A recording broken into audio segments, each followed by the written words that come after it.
padataran Tatar Sunda nu aya di Jawa Barat kakoncara lalega ku pasawahan pangkal perjuangan sajarah nu moal ilang dipinding kabudayaan nganjerkeun kota Karawang.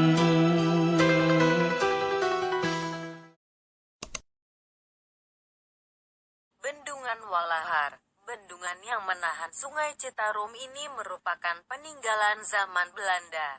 Bendungan Walahar sudah diaktifkan digunakan sejak tahun 1925. Namun, beberapa rumor yang beredar di masyarakat sekitar, bendungan ini dibangun sudah sejak masa penjajahan Portugis. Bendungan tersebut kemudian dilanjutkan saat pemerintahan Belanda. Bendungan ini mempunyai nilai historis tersendiri bagi rakyat Indonesia. Dulunya, Belanda menggunakan tenaga kaum pribumi untuk membangun Bendungan Walahar.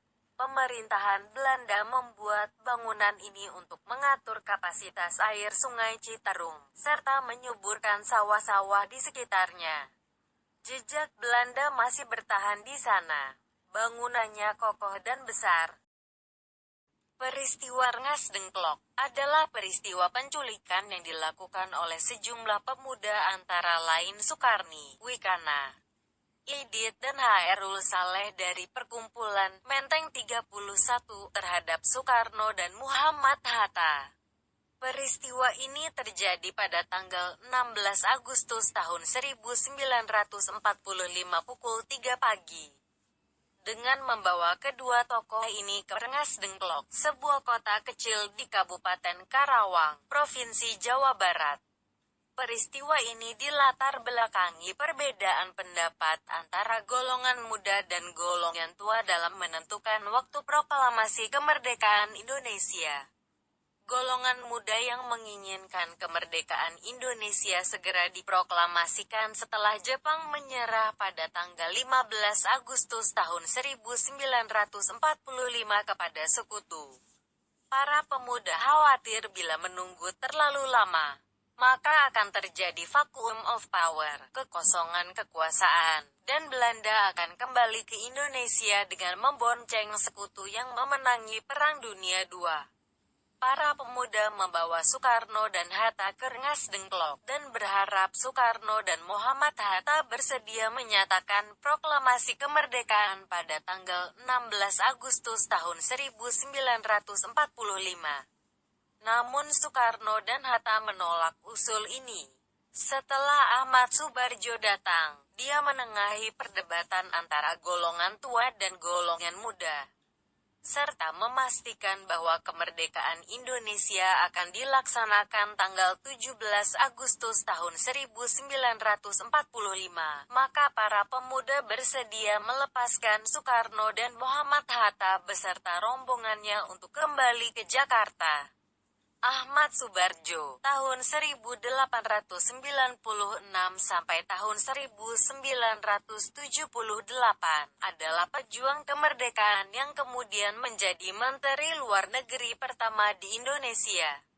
Malam harinya, Soekarno dan Hatta kembali ke Jakarta. Keesokannya, pada tanggal 17 Agustus tahun 1945 proklamasi kemerdekaan Indonesia dibacakan di Jalan Pegangsaan Timur 56, Jakarta Pusat, yang saat ini dinamakan Jalan Proklamasi.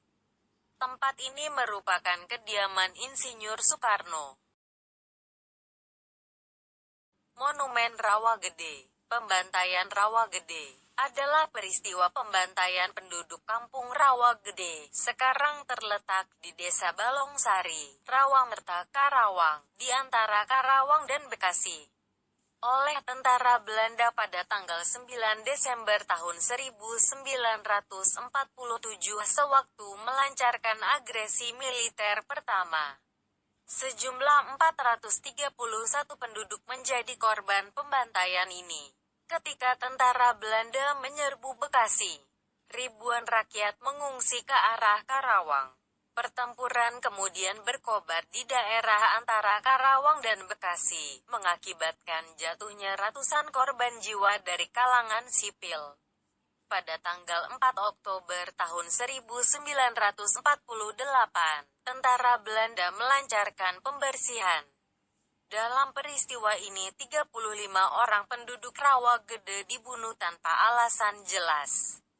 Peristiwa ini dikira menjadi inspirasi dari sajak terkenal Hairil Anwar berjudul Antara Karawang dan Bekasi, tetapi ternyata dugaan tersebut tidak terbukti.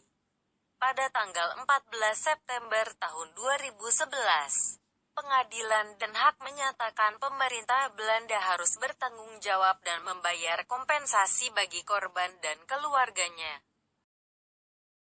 Stasiun Karawang merupakan stasiun kereta api kelas 2 yang terletak di Nagasari, Karawang Barat dekat dengan Rumah Sakit Dewi Sri. Stasiun yang terletak di ketinggian 15 meter lebih ini termasuk dalam daerah operasi 1 Jakarta dan merupakan stasiun yang berlokasi paling barat di Kabupaten Karawang. Awalnya stasiun ini merupakan ekstensi dari jalur kereta api Jakarta Kedung Gede yang telah dibangun oleh Batavia Seoster Spoorweg Maatschappij atau BOS pada tahun 1887. Sejak jalur itu diambil oleh Staatspoorwegen (SS) pada tanggal 4 Agustus tahun 1898, SS kemudian membangun stasiun baru di Karawang. Namun jalur di Karawang ini dibuka pada tanggal 2 Mei tahun 1906 karena konstruksi baru dilakukan setelah BOS diakuisisi.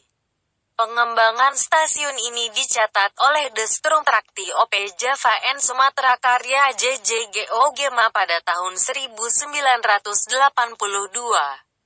Tram Karawang sendiri mulai diinisiasi pada tahun 1911 dengan lebar sepur 600 mm oleh SS meski tidak banyak yang membahas jalur tram ini.